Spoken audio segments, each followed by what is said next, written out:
de message de la parole de Dieu.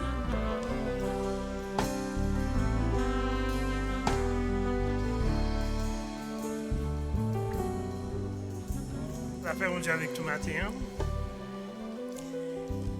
May the peace of God be with you this morning.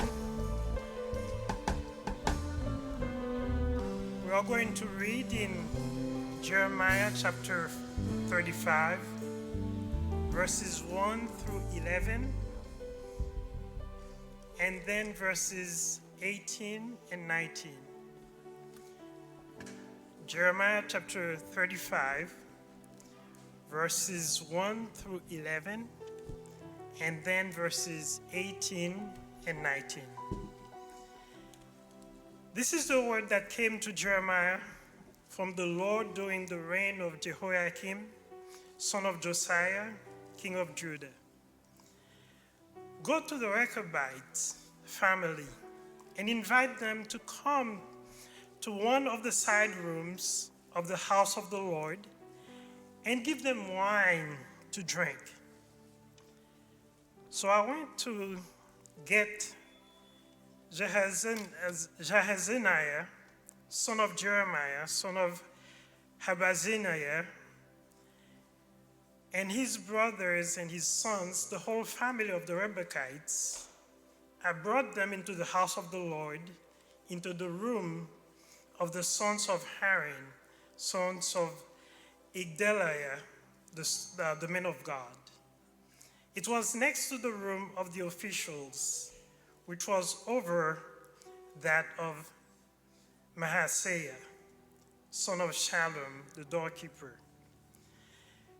Then I set a bowl of wine and some cups before the Rechabites and said to them, "Drink some wine." But they replied, "We do not drink wine, because our forefather Jehonadab, son of Rechab, gave us this command: neither you nor your descendants must ever drink wine. Also, you must never build houses, sow seed, or plant vineyards. You must never have any of these things, but must always live in tents. Then you will live a long time in the land where you are nomads. We have obeyed everything our forefather Jehonadab, son of Rechab, commanded us. Neither we, nor our wives, nor our sons and daughters have ever drunk wine, or built houses, or lived in, or had vineyards, fields, or crops. We have lived in tents and have fully obeyed everything our forefather Jehonadab commanded us. But when Nebuchadnezzar, king of Babylon, invaded this land, we said, 'Come, we must go to Jerusalem to escape the Babylonians and the Aramean army.' So we have remained in Jerusalem." Now we're going to go to verses 18 and 19 in the same chapter, Jeremiah chapter 35, verses 18 and 19. Then Jeremiah said to the family of the Rechabites, "This is what the Lord Almighty, the God of Israel, says: You have obeyed the command of your forefather Jehonadab, and have followed all his instructions, and have done everything he ordered. Therefore, this is what the Lord Almighty, the God of Israel, says: Jehonadab, son of Rechab, will never fail to have a descendant before me." Amen. You may be seated.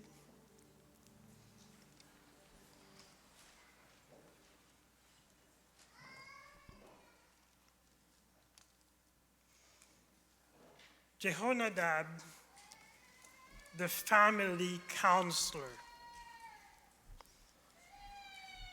Jehonadab, the family counselor.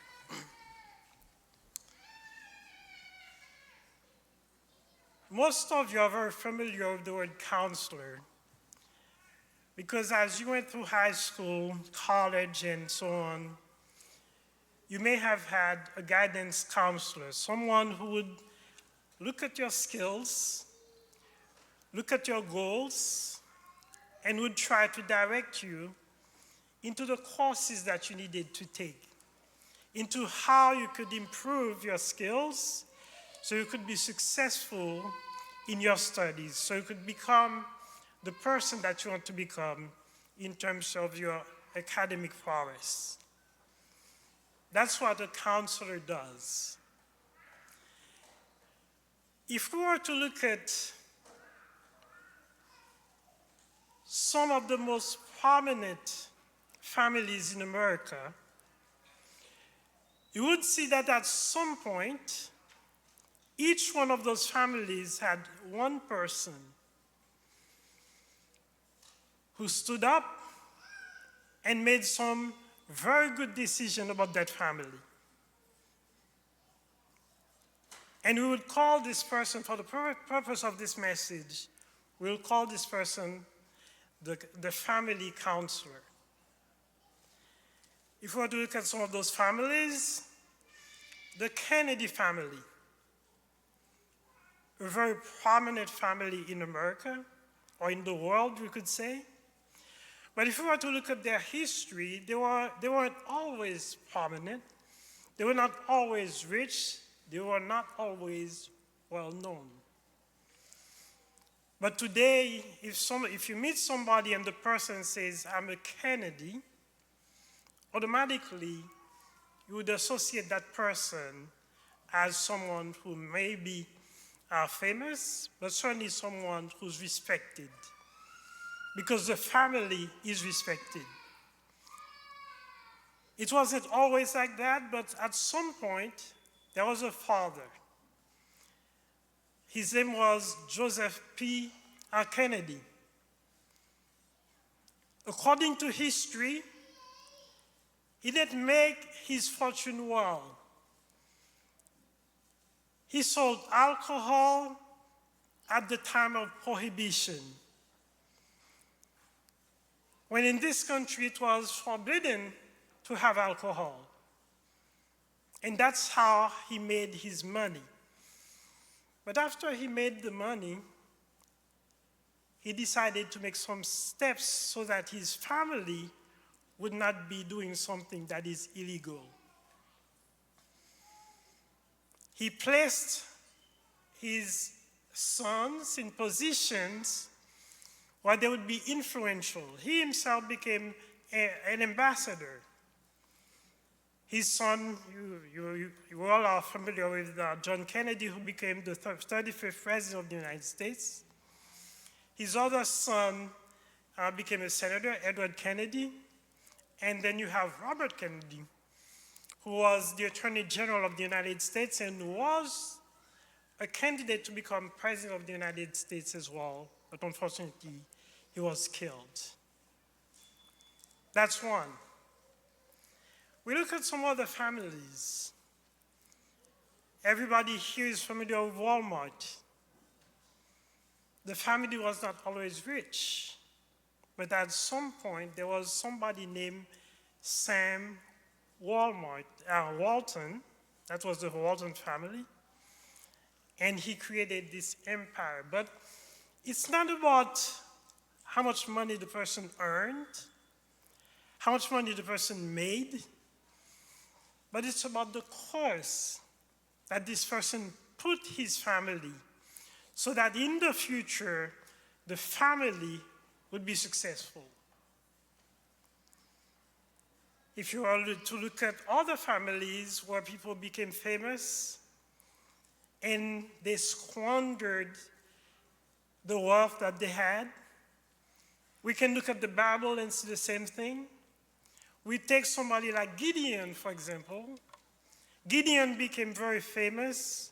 He delivered the country of Israel. But Gideon had 70 sons. 70 sons Gideon had. And by the time you get to the next generation, his firstborn, Abimelech, if you go to Judges chapter 9, he killed all his father's 70 sons. The father was famous. He did great things, but he set his family on a course that would not be beneficial for the success of that family. So when we talk about the family counselor, we're talking about a person who established principles by which that family shall live so that future generations would be prosperous, would be successful, would be respected. And that's what we mean by the family counselor. Somebody might say, isn't that the patriarch? It could be. But in this case, we see that it was not the patriarch because Rechab, who was the patriarch of the family, did not do it like that. But Jehonadab, who came much later, established some rules that the Rechabites, this family of Rechab, would live by, and they would be successful, they would be prosperous, and they would survive. The proposition that we have for you this morning is that God will honor any family who lives by the right principles. And the question that we have for you today, what are the principles of your family?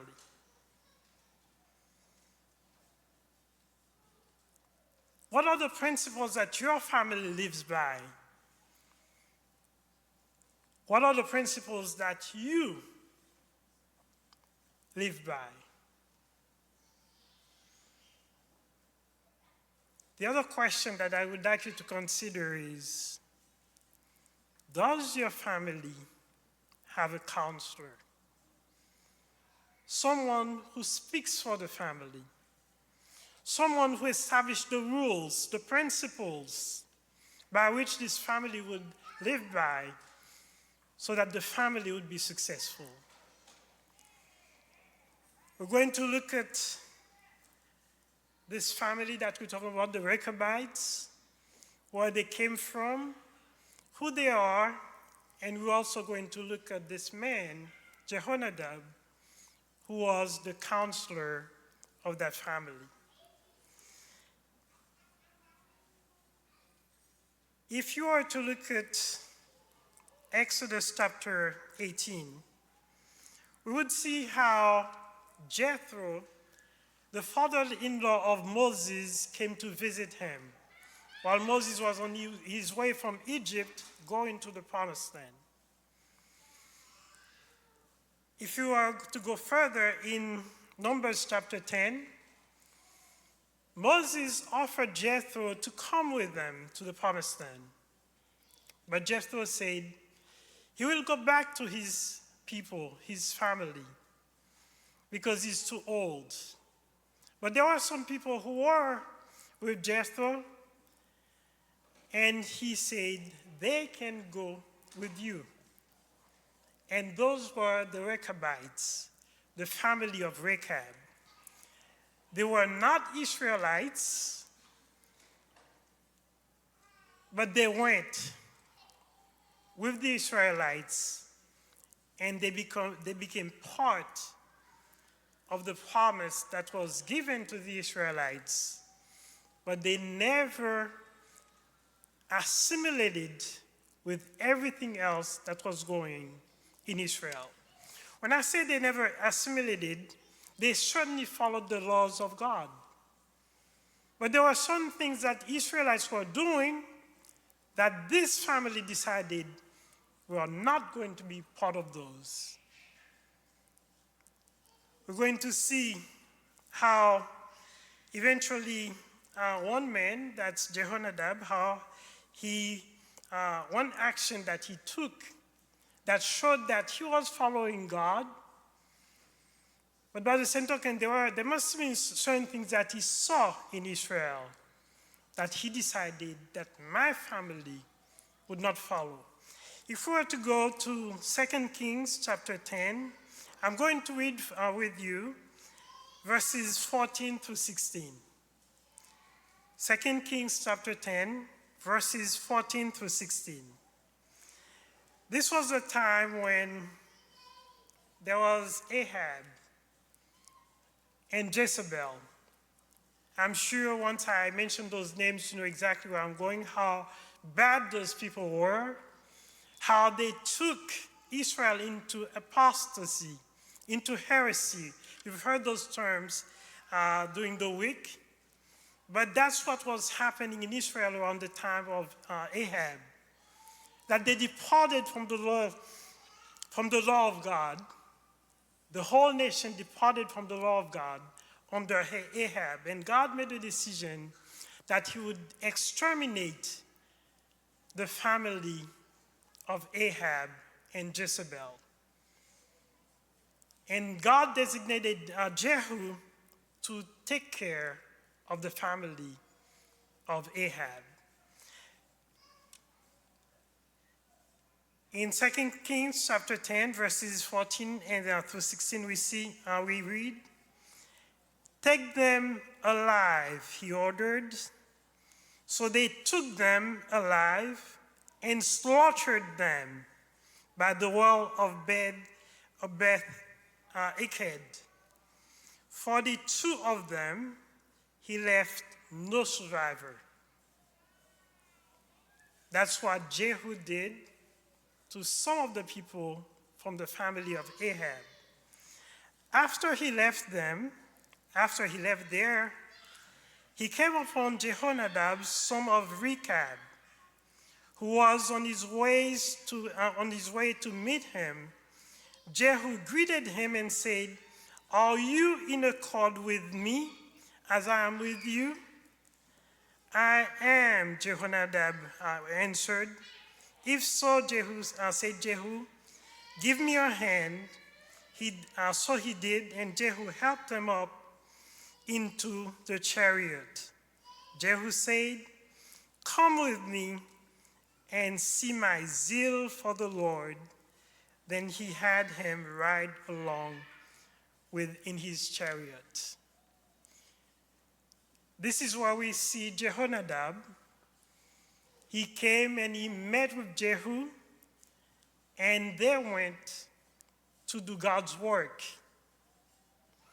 God wanted to kill everybody from the family of Ahab, and Jehu came with Jehonadab, and they took care of it.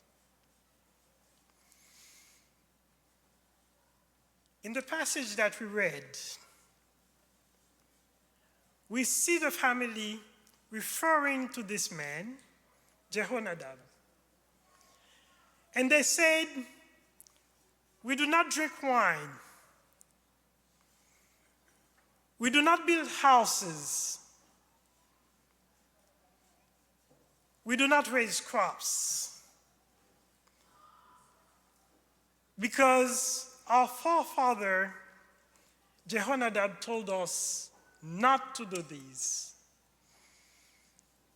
And since then, in our family, we don't do these things."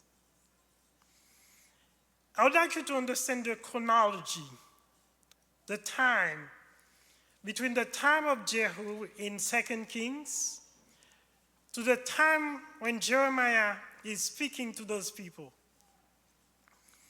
From the time of Jehu, there will be multiple kings that come afterwards. That means Jehonadab would have been dead for many, many years, over 100 years. But the family was still following what he said for them to do. Some people may read this passage and think that this message will be about not drinking wine. No, it's not about drinking wine. Because what we see is that they went to the temple, they were offered wine by the prophet of the Lord, Jeremiah, and they said, "We do not drink wine." If the wine was in the temple, that means the wine was being used for God's service. So there was a prohibition in Israel against wine. But this family had the prohibition. Many times in the church, there may be a rule. The pastor may decide, we don't do this in this church. We don't do that in the church. And some people, the first thing they will do, they will ask the question, where is that in the Bible?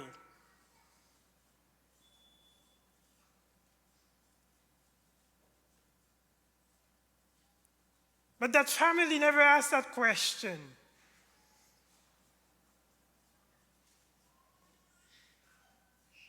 If this were about not drinking wine, let's look at the other points that they made. They said, we don't drink wine, we don't build houses.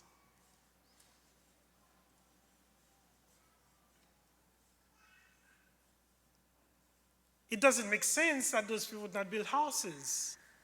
Because in the same book of Jeremiah, Jeremiah will write a letter to the people who would be sent in captivity, and he would tell them, build houses, get married, marry your children.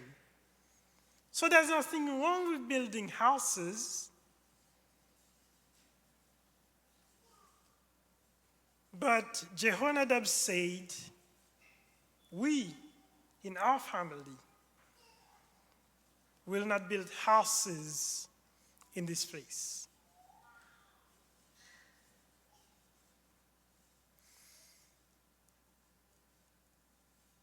After many, many years, they followed what Jehonadab said, because he's the counselor of their family. He provided good counsel to them. They listened to the counsels, and they were successful. We go down and we look at the passage. It says, when Nebuchadnezzar came to invade the country, or to invade Judah and Benjamin at this point, they were able to leave and come to Jerusalem for refuge. What it says to me, that the people who had houses, the people who had crops, the people who owned land, most likely did not survive. But this family survived. They were able to live where they were and move quickly into Jerusalem, and they were protected. God is looking for people who obey. Obey what your parents tell you. Obey what the people who are in authority tell you to do. What your pastors tell you, what your church tells you to do, as long as they are not against the will of God, you need to obey them. And God will honor that. God will protect you because of that. That family survived, while other families got destroyed.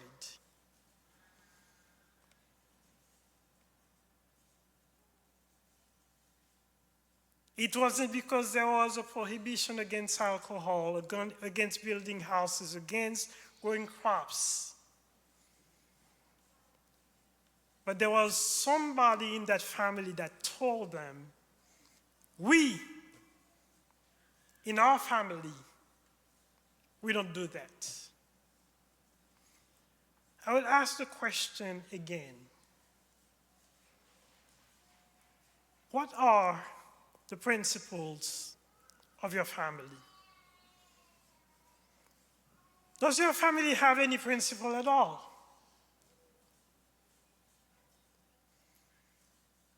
Are there things that somebody in the family is saying, we don't do this in this family?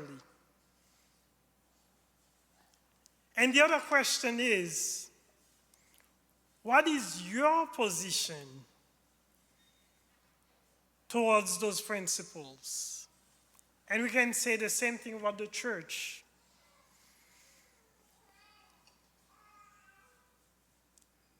There are certain principles in the church, principles that were established. And we can easily find arguments against them. The reason why we think that they are not valid. But whoever made them must have made them for a good reason. And we who are under the authority of the church need to follow these principles.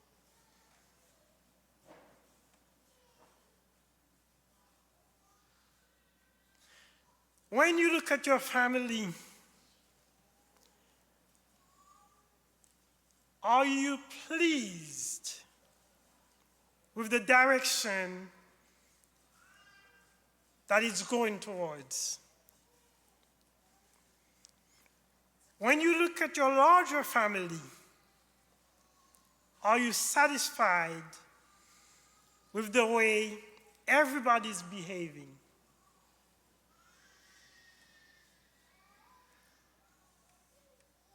And is it possible that the reason why things are going awry, things are not going well, is because there is no principle. There is no counselor, nobody who's establishing the rules for this particular family. Therefore, everybody acts according to the way they please. And therefore, there's no way that this family would be successful. There's no way that this family would become prominent.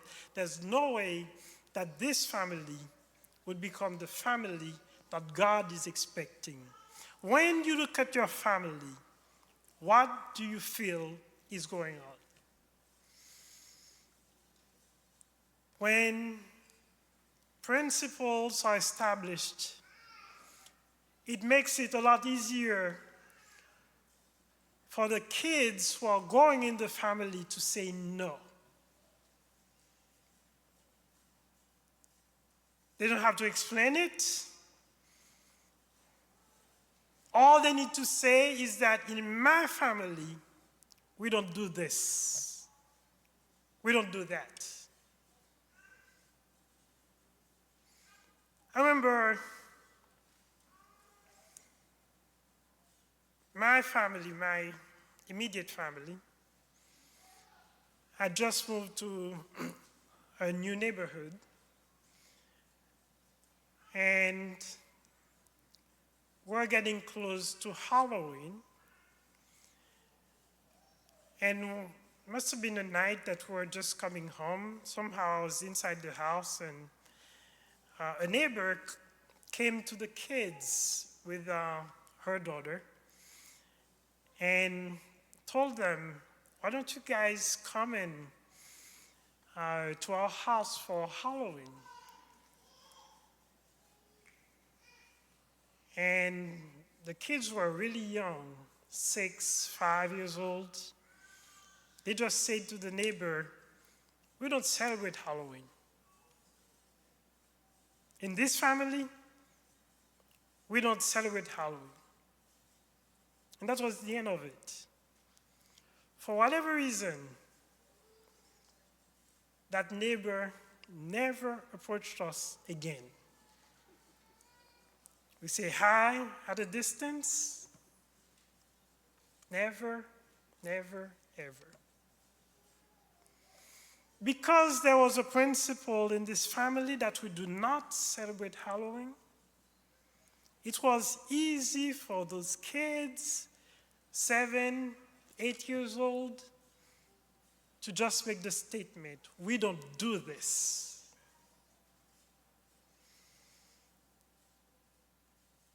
When you have principles in the family, when the boundaries are established, when the kids grow up and they know in this family we don't do this, it makes it much easier when they go to college, when they get out of the house, when they are on their own, to say no.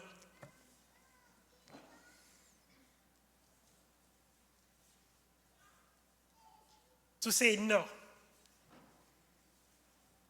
Again, we're not talking about whether people should drink or not, whether people should do drugs or not, because we see the society. We see how things that were considered illegal in the past are becoming legal. They are becoming acceptable. But as for you and your family, where do you stand? And God will honor where you stand. God will protect you according to your obedience. It could be years later. God will protect you because you made a decision to follow the principles of your family. This man came along. We don't know why Jehonadab made that decision. As we just read in 2 Kings chapter 10, Jehonadab was living in Israel. Centuries after they had entered the promised land. But his family was different, and he gave those principles to his family. That they will not drink wine, they will not build houses, and they will not grow crops. We could surmise that Jehonadab saw what was happening in Israel. Under the government of Ahab, under Jezebel, the Bible describes those to us, how they had brought the prophets of Baal into the promised land. Because Ahab had decided to marry somebody from Sidon, who was Jezebel, someone who was not following God. And based on that, God decided to exterminate the family of Ahab. How many families do you see that are disappearing today? People who at some point, or families who at some point, when you looked at them, you can see the future. You can see a bright future for the kids. You see mothers and fathers working hard so that the family would be successful, so that they would have a name, so that they would be respected in society, they would be respected in the church, that people, when they look at this family, they would say, when they look at a person from this family, they would trust the person. They would believe that this person would be a servant of God, someone who's respectable and someone who is respected, and someone who commands respect because they have principles. I'm sure if we were to ask the pastors about the things that are going on in the church, the bad things that are going on in the church,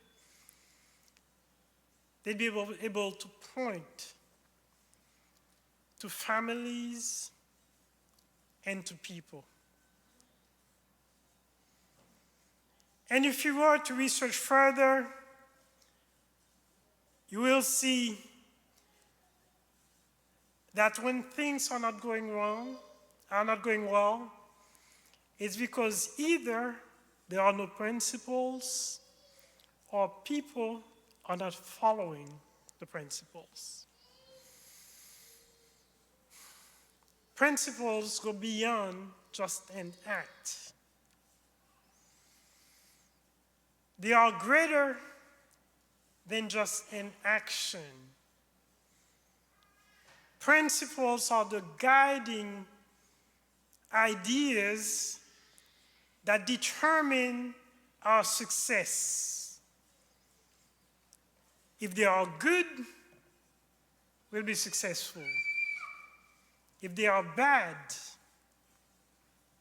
or if they don't exist, we will fail.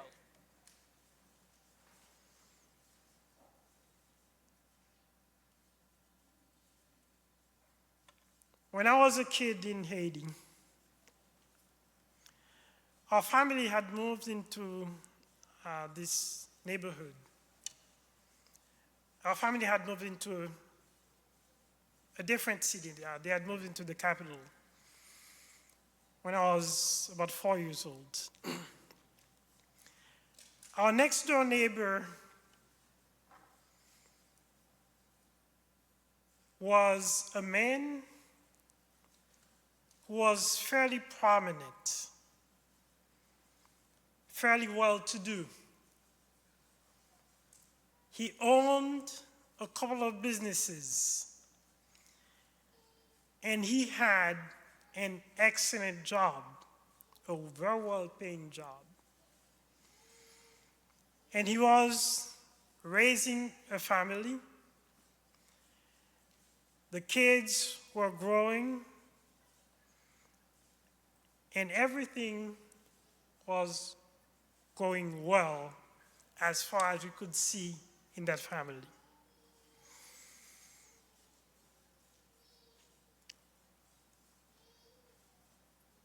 A few years had passed. We had become older, and we started talking to the kids from that family. And as they spoke, they talk about how their mother is not the wife of their father. So in other words, maman yo ta vive dans plaçage. They further say that our father has 2 other households. So in other words, the family that I knew is one household that the father lives in, sleeps in, eats in, and he took care of that household, but he had 2 others as well. And they explained how their siblings are about 20 and even more.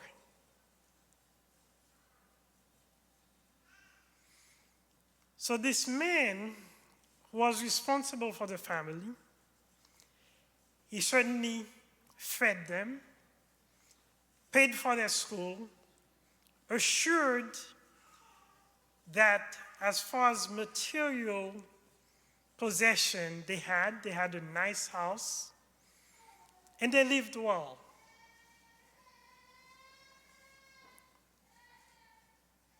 But what were the principles of that father? What is it that he was teaching this family? What were the principles of that family? What were they learning from their father? Eventually, as the kids were getting older and they were in high school, everything started going badly for the family. Everything.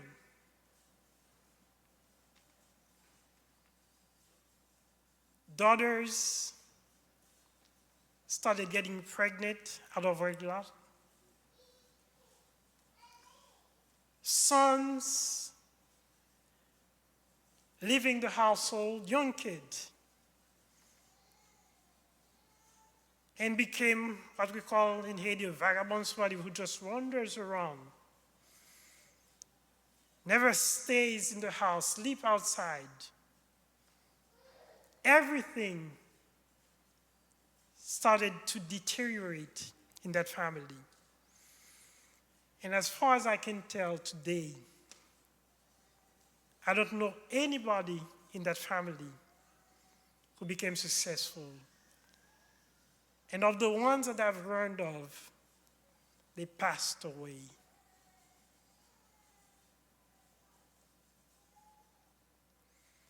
It wasn't about the man, the wealth that he had. It wasn't about the fact that he worked, he owned businesses. It was about the fact that he had no principles. And no principle was established for that family. With the means that he had, with the wealth that he had managed to carry the family to a certain point. But because there was no principle, everybody suffered. And this man left no heritage, no legacy. When we look at this, when we look at the family of Gideon, it's very similar to the family of the men that I just described.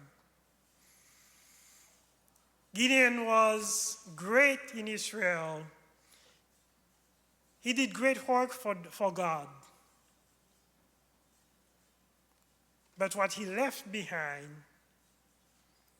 all fell apart because he established no principle. When we look at the history of Jehonadab, the history of the Rechabites, we see a family that was prosperous, that was successful, that was protected, and most of all, that was honored by God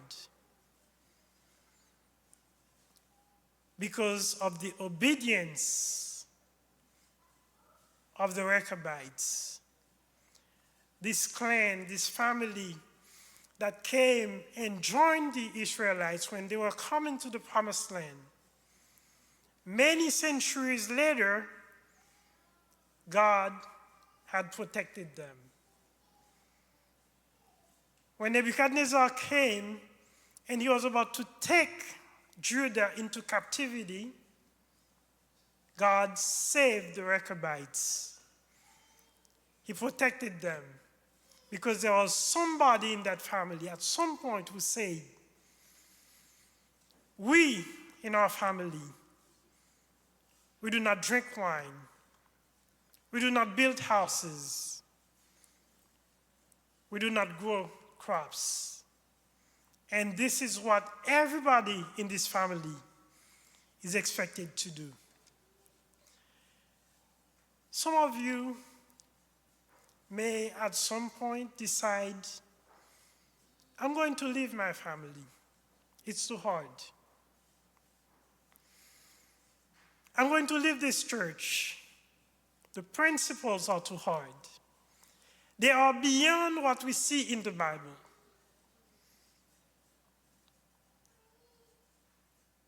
I'd like you to consider this family and look at the principles that were established and how those principles saved that family. I'd like you to look at, on the other hand, the people of Israel. They had the word of God. They were responsible for the word of God. They had the prophets. They had the kings.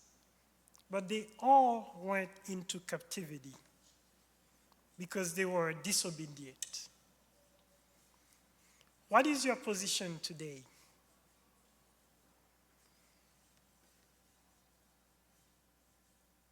Does your family have principles? Is your family in a path to be successful for the generations to come? What is your responsibility?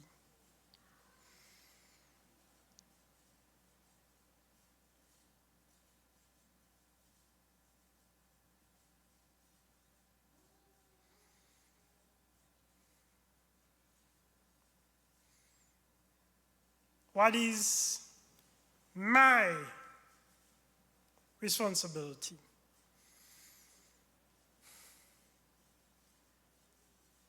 It doesn't matter what your position is in the family. You may be the son, you may be a daughter, you may be the uncle, you may be the father. And this is not just about the fathers. It's about everybody else. When Jehonadab came, the family was already there. The clan of the Rechabites was already there. From the time that the Rechabites joined the Israelites, when they were coming to the Promised Land, to the time that we get to 2 Kings, when we see Jehonadab, hundreds of years had passed.